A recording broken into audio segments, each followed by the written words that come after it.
যুক্তরাষ্ট্রের B-2 বোমারু বিমানগুলো দেশটির মিজুরি অঙ্গরাজ্যের ঘাঁটি থেকে উড্ডয়ন করে টানা প্রায় ৩৭ ঘণ্টা উড়ে গিয়ে ইরানের ৩টি পারমাণবিক স্থাপনায় হামলা চালায়।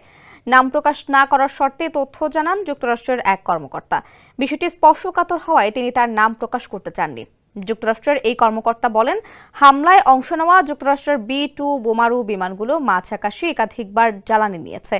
ইরানের ৩টি পারমাণবিক স্থাপনায় গতকাল শনিবার বোমা হামলা চালায় মার্কিন যুদ্ধ বিমান। এগুলো হলো ফর্দো, নাতানজ ও ইস্পাহান।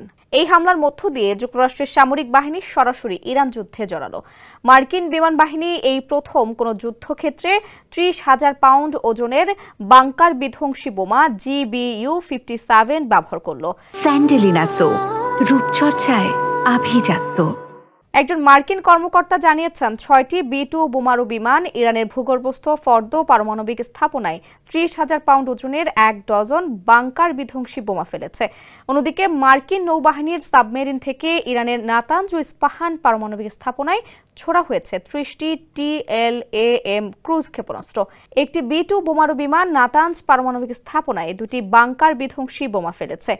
মার্কিন প্রেসিডেন্ট ট্রাম্প বলেছেন, হামলার লক্ষ্য ছিল ইরানের পারমাণবিক সমৃদ্ধকরণ সক্ষমতা ধ্বংস করা। ইরান যে পারমাণবিক হুমকি তৈরি করেছে তা বন্ধ করা। হোয়াইট হাউস থেকে টেলিভিশনে দেয়া ভাষণে ট্রাম্প বলেন, ইরানের পারমাণবিক স্থাপনাগুলো সম্পূর্ণভাবে চূড়ান্তভাবে ধ্বংস করে দেওয়া হয়েছে। এদিকে ইরানের ৩ পারমাণবিক স্থাপনায় মার্কিন হামলার বিষয়টি নিশ্চিত করেছে তেহরান। তবে ইরানের পক্ষ থেকে বলা হয়েছে, যে ৩টি পারমাণবিক স্থাপনায় হামলার কথা যুক্তরাষ্ট্র বলেছে সেগুলো আগেই খালি করে ফেলা হয়েছিল। তাই সেখানে এমন কিছু ছিল না যা বিকিরণ সৃষ্টি করে নাগরিকদের ক্ষতির কারণ হতে পারত।